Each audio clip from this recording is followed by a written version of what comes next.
Udah, kan itu udah dibahas itu Melkisedek ya.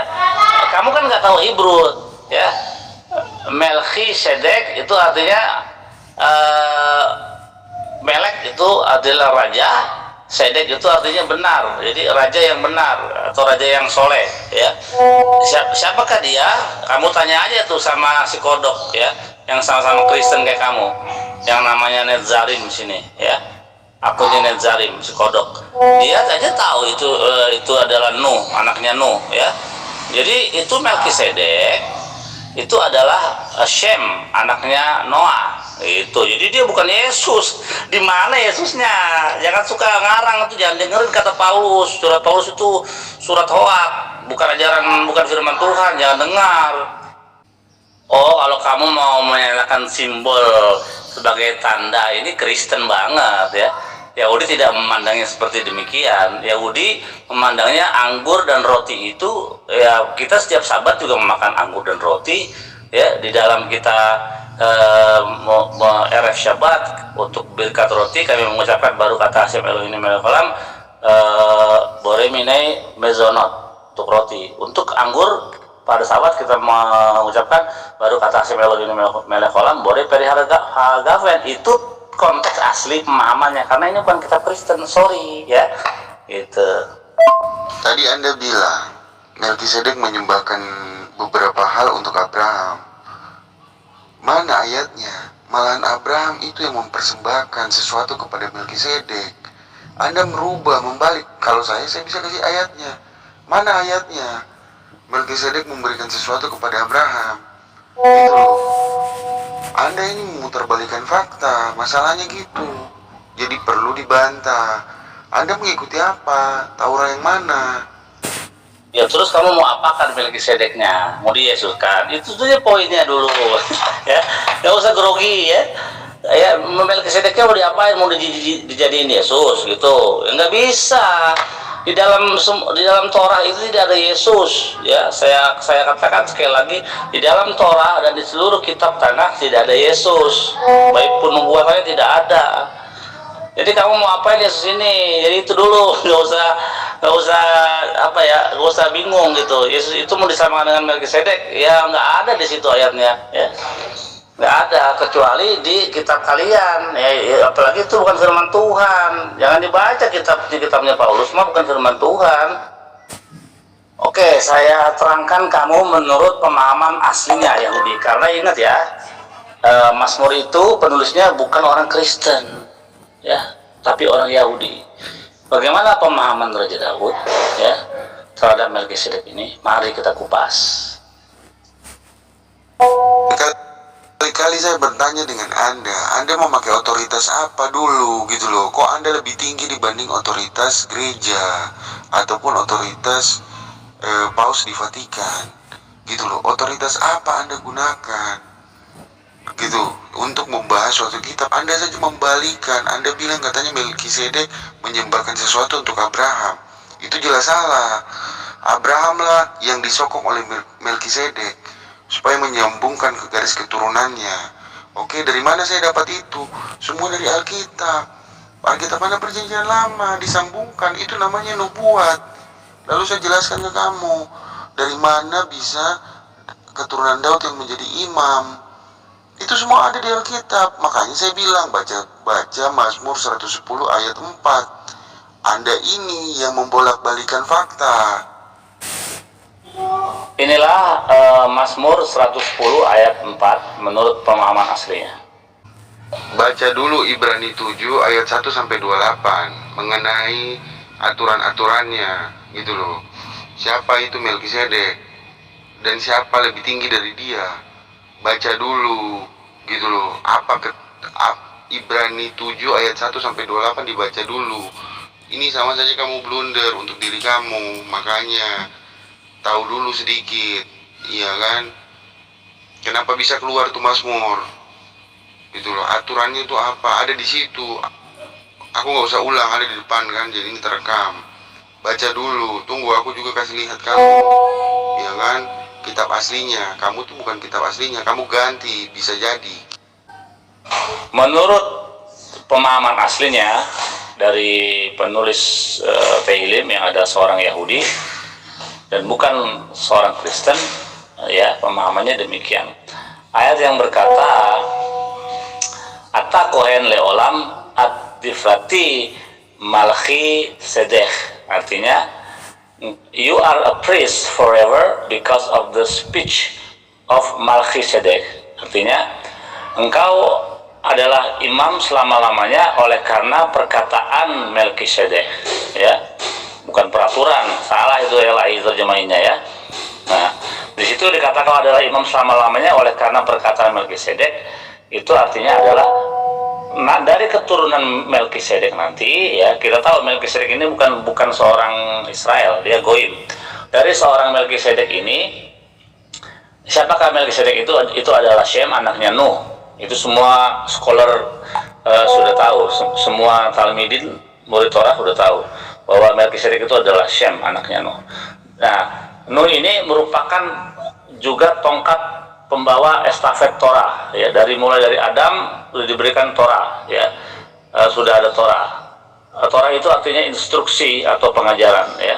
Baru 10 generasi ke bawah, 10 generasi selanjutnya dari Adam sampai Nuh, ya, itu pembawa Torah itu Abraham. Dari Nuh sampai dari Adam sampai Nuh itu 10 generasi. Nah, dari Nuh masih membawa tongkat estafet Torah, masih membawa Torah. Dari mana kita tahu dengan pemisahan binatang yang tahor dan tameh, ya, najis dan haram, itu sudah ada, itu Torah. Nah, kemudian diturunkan dengan anaknya yang namanya Shem. Nah, inilah dia Melchizedek, ya. Jadi menurut perkataan dia, ya. Nah, dari Melchizedek inilah akan muncul keimaman, ya, dan kerajaan. Karena dari Shem ini terus ke bawah, terus nantinya 10 generasi terus itu Abraham. Nah, dari Abraham, Ishak, Yakov, barulah Israel, barulah semua ketetapan tentang imam dan raja itu ditetapkan. Nah, jadi Melchizedek itu statusnya bukan Bani Israel tapi goim, bangsa-bangsa, begitu. Jadi ini dikatakan selama-lamanya untuk nanti keturunannya, dan nanti untuk selama-lamanya saat Bait Suci ketiga dibangun kembali, maka semua peraturan itu akan berjalan, gitu. Wah, jangan pakai kitab ini, Mas. Ini mah kitab tidak sempurna, maaf, ya. Kalau ini jangan nanya ke saya, ya. Jangan nanya ke saya, salah alamat, Mas. Ini tanyanya ke sesama penyembah manusia. Kalau saya penyembah Hashem, Tuhan saya, ya. Tuhan saya bukan kaleng-kaleng, ya. Pencipta langit dan bumi ini namanya Yahweh. Jadi untuk nanya ini Bapak salah, ya, tanyanya. Karena hanya Torah yang dikatakan Torah Hashem Temimah Mesiwan Nefes. Torah itu sempurna menyegarkan jiwa. Itu kata Raja Daud. Apakah kitab Ibrani dikatakan sempurna? Tidak. Kalau kamu memaksakan saya baca Ibrani, sama saja kamu Kristen suruh membaca kitab Weda, mau? Ya, bagi kalian kan Hindu itu penyembah berhala, pagan, ya. Bagi saya kalian juga pagan. Kenapa? Kalian menyembah Tuhan. Masa saya disuruh membaca kitab yang tidak sempurna, ya. Yang dikatakan sempurna itu di dalam Alkitab kau itu tertulis Torat Hashem Temimah. Torat Hashem itu sempurna. Yang bilang siapa? Alkitab kau. Tidak ada dikatakan kitab Ibrani sempurna, kitab Matius sempurna, kitab Lukas sempurna, kitab Wahyu sempurna. Tidak ada, ya. Tidak ada yang dikatakan kitab itu sempurna di dalam Alkitab kecuali Torah. Kitab Ibrani itu tidak pernah dibilang sempurna di dalam Alkitab, ya. Jadi rujukannya harus kitab yang sempurna. Di mana kita bisa tahu kitab yang sempurna itu? Di dalam perkataan Raja Daud, Torat Hashem Temimah Mesiwan Nefes. Torat Hashem itu sempurna menyegarkan jiwa. Begitu. Jadi kalau ibu ini memaksakan kitab Ibrani, pertama itu bukan firman Tuhan. Kenapa? Tidak ada berbunyi berfirmanlah Tuhan kepada Matius, berfirmanlah Tuhan kepada Paulus. Tidak ada. Karena Paulus tidak pernah bertemu atau mendengar suara Yahweh, suara Hashem, tidak pernah. Kalau Musa dikatakan muka dengan muka, ya, dikatakan Musa itu berbicara dengan Hashem dan mereka mendengar suara Hashem, orang Israel pada waktu itu. Jadi Paulus siapa, Jadi jangan memaksakan seorang Yahudi yang menyembah Tuhan yang echad untuk membacakan dari kitab yang menyembah Tuhan yang tiga. Tidak bisa itu. Kau itu hanya memotong, dan terserah dari kau sesuai dengan kehendakmu, sesuai dengan apa yang kau tahu, gitu loh. Kau tidak baca Ibrani 1, Ibrani 7 ayat 1 sampai 28. Mengapa Melkisedek itu atau anak Daud itu bisa menjadi imam? Kau hanya memotong saja segala sesuatunya sesuai dengan kehendaknya kau tanpa otoritas yang jelas. Kenapa bisa itu terjadi? Kenalkan dulu. Kamu orang Yahudi tapi tidak kenal nubuat. Aneh nggak? Aneh lah bagi saya. Terus kamu disuruh baca kitab itu saja, Yahudi memang tertulis nyata. Kamu nggak mau? Alasannya weda apa? Nggak ada hubungannya di sini. Baca tuh ayat. Tidak sesuai dengan kehendak saya, itu sesuai dengan kehendak Raja Daud yang mengatakan Taurat itu sempurna menyegarkan jiwa. Tuh, itu Raja Daud, maksud saya, itu bukan saya, Raja Daud. Tidak, makanya sebagai panduan kitab sempurna itu yang dikatakan sempurna ya ikutin, jangan ikutin yang cacat, karena lawan dari kata sempurna adalah cacat. Udah nggak usah lari. Kamu bilang Yesus kan tidak bisa menjadi Hasem karena apakah itu namanya kamu bilang tadi di atas? Karena dia bukan dari orang Lewi. Kamu baca tuh Ibrani 7 ayat 1 sampai 28. Kenapa bisa Yesus lebih tinggi daripada orang Lewi? Baca. Kok kamu lari dari klaim kamu sendiri? Karena kamu nggak tahu Alkitab. Kamu nggak tahu nubuat. Kamu hanya cocok logi saja, biar seakan-akan kamu salah semua. Kalau kamu ketemu sama orang seperti yang mengerti tentang nubuat itu, apalagi orang-orang yang hebat, yang punya otoritas, kamu cuma tahu bahasa Yahudi sebagian-sebagian, tapi sok tahu semua tentang Alkitab. Kan lucu kamu. Kamu kasih ini kitab bukan kitab sempurna, itu bukan firman Tuhan, ya.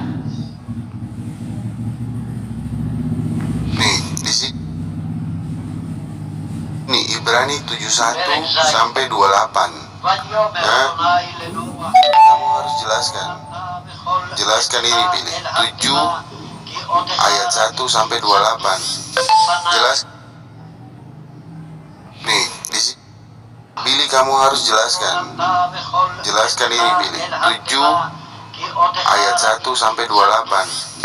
Jelaskan ini supaya orang jelas.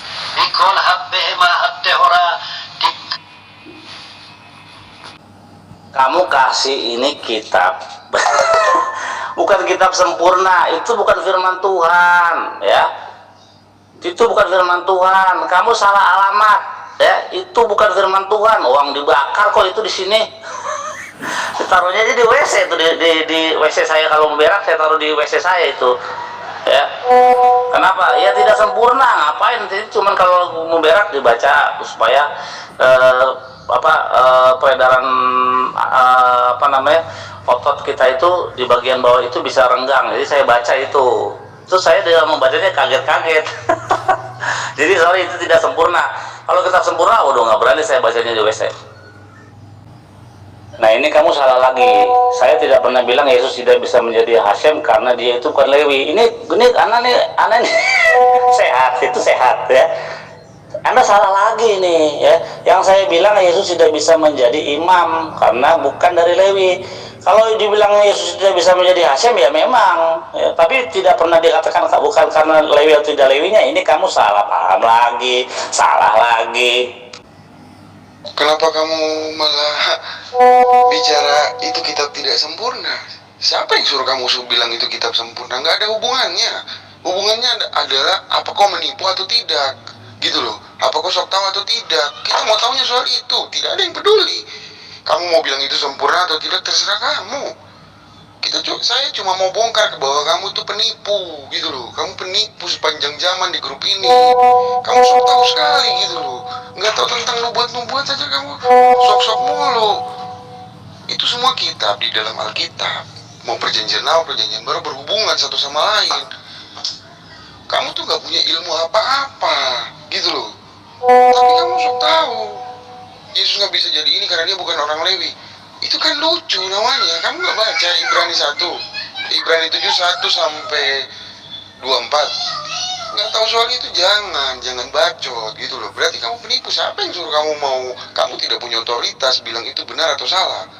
Tapi caramu yang menipu itu yang kita mau bongkar di sini, yang saya mau bongkar. Kamu tuh penipu. Ada dong di dalam Alkitab yang dikatakan sempurna hanya Torah, ya. Kitab yang dikatakan sempurna hanya Torah. Perjanjian Baru tidak pernah ada. Coba dikasih contoh tekstual.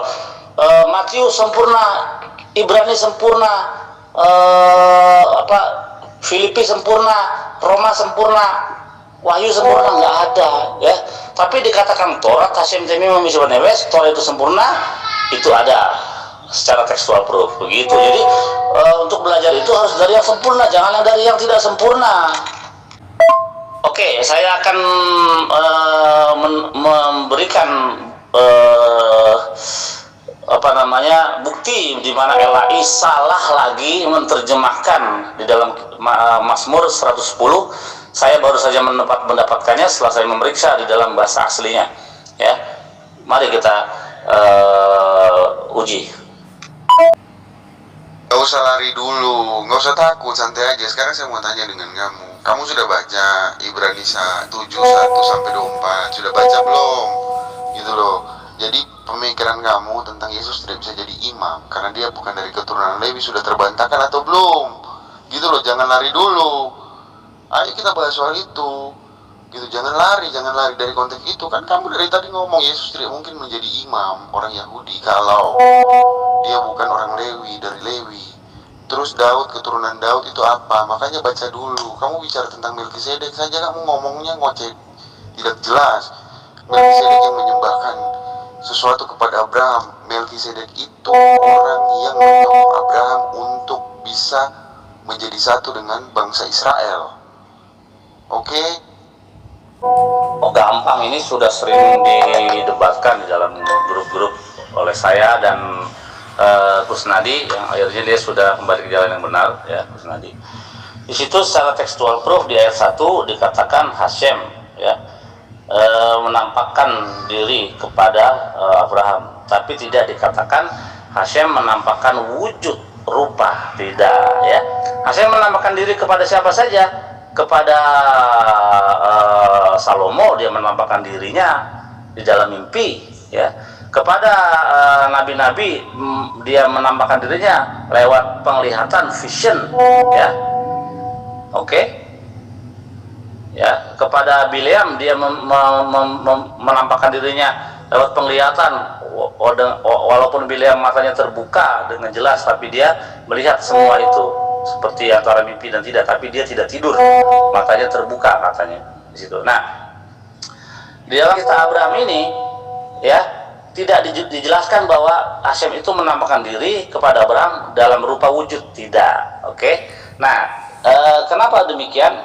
Hashem dengan demikian, kalau Anda menganggap bahwa Hashem itu jadi manusia, tidak sesuai dengan firman Hashem mengatakan Lo Israel, Tuhan itu bukan manusia. Dan di dalam Torah dikatakan suara saja kau dengar, tapi satu rupa pun tidak. Jadi Hashem itu tidak pernah menunjukkan rupa seperti manusia, tidak pernah. Kalau malaikat iya. Nah, di ayat kedua, Shelosha Anasim, ya, di situ 3 laki-laki, ya, di ayat kedua. Siapakah mereka itu? Mereka adalah para malaikat. Para malaikat. Siapakah malaikat itu? Itu adalah Gabriel, Mikael, dan Rafael. Begitu. Dari mana kami tahunya? Ini sumber Yahudi, bukan sumber Kristen, ya. Gitu. Jadi tidak ada Hashem merubah menjadi orang, gitu. Apalagi dikatakan oleh seorang pendeta Tuhan bisa menjadi kodok. Itu ngarang, itu nggak ada. Kalau kamu bertanya Kejadian 14 ayat 18, itu bukanlah oknum yang sama, karena Kejadian 18 ayat 1 itu Hashem, ya, menampakkan diri tidak dalam rupa wujud atau badan seperti manusia, tidak, ya, tidak seperti itu. Terus kamu dengan Kejadian 14 ayat 18 jelas beda, itu Melkisedek, bukan Tuhan, bukan Hashem. Oke, jelaskan dong Talmud Gitin. Oke, mari bawa bawa teks aslinya kepada saya biar saya terjemahkan. Jadi biar jelas apakah itu Yesus, Yesu, apa bukan. Ayo Sumiati Wisarno, mari biar berganti topik, karena yang tadi topiknya sudah jelas bahwa Yesus itu bisa menjadi imam bagi bangsa Goim, ya, bukan bagi standar Torah Bani Israel. Jadi dengan kata lain, Yesus dianggap Goim, itu udah jelas ya, karena jadi imam untuk Goim dikatakan setia oleh saudara kodok ya. Oke, udah clear. Jadi sekarang kembali ke sini ke permasalahan yang dikatakan apakah Yesus itu direbus di dalam air tai. Mari kita buktikan secara textual proof ya. Ada yang belum terungkap, Bang Billy, ada yang belum terungkap tadi. Apakah Paulus, Markus, Matius, Lukas, Yohanes itu termasuk bangsa Goim juga? Goim apa sih gitu tadi? Gimana? Bisa dijelaskan nggak, Bang Billy? Goim adalah artinya bangsa-bangsa di luar Israel gitu. Jadi apakah Matius, Markus, Lukas adalah Goim? Kalau menurut sejarah Judaism, sejarah religius Judaism tidak mengenal mereka. Tapi kalau menurut sejarah sekular, mereka ada yang berbangsaan atau bangsa Israel juga gitu. Ya, dari Matius, Markus, Lukas. Jadi walaupun di dalam sejarah di dalam sejarah sekular, Matius itu pun masih ada yang bertentangan siapa penulisnya siapa, belum dijelaskan, belum pasti siapa penulisnya antara Matius, Markus, dan Lukas gitu. Ya, monggo bawakan dulu ayatnya, teks aslinya biar saya cek gitu kan, ibu yang mengajukan isu ini.